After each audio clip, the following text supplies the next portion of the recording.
Hi, I'm Elizabeth and you're watching The Munich Mum, a channel for expat mums living in Germany. In today's video I'm going to talk about how you organise a home birth, so basically talking through the steps you need to take to get this process started. Step number one is find a midwife. You're probably going to want to do this as soon as possible. I think I organised mine at about 4 months, so it wasn't really early, but it's definitely kind of earlier on in your pregnancy, because midwives that deliver babies only have a certain number of deliveries that they'll book in for each month of the year, so you want to try and get in there early. And if possible, try and find a midwife that will also do your postpartum care as well. Because I live a little bit outside of Munich, I had to have 2 separate midwives. So one that came and did the birth and another one that was more local to me that could come and do my aftercare.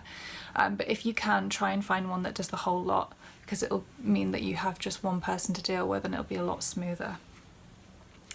I'll put a couple of links in the description with places that you can look for a midwife. I got my midwife at Hebelstrasse. She was absolutely wonderful, and they have a couple of midwives there that do home births. The best way to get hold of a midwife is to call them or at least send an email, but I found it was a lot more effective to actually call the midwives and contact a few, because you want to try and find one that has the availability and also covers your area. So step number 2 is to inform your Frauenarzt that you are planning to have a home birth. I did this quite late on, and my Frauenarzt was not so comfortable with the concept of home birth, and it meant that she ended up booking me in to have an additional scan. So she wanted to make sure that my baby's heart was healthy.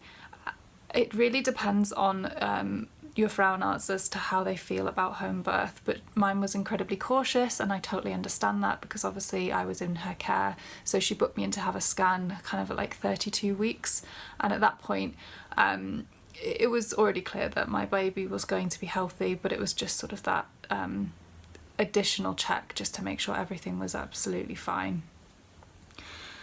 Once you've informed your Frauenarzt, then it's also time to think about registering with a hospital. So it's really important when you have a home birth that you also have a backup plan as well, because anything could happen. You could change your mind, you could be partway through labour and need to transfer to hospital, so it's really good to have that backup plan. So register with a hospital as well.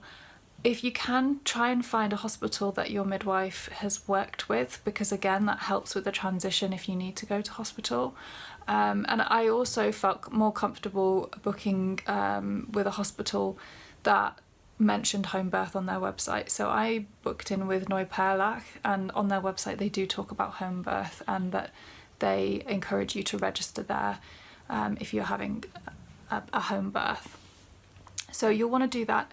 Typically most hospitals that I looked at asked you to register with them at about 28 weeks pregnant, and then after you register they'll book you in to come in for an appointment so you can discuss anything.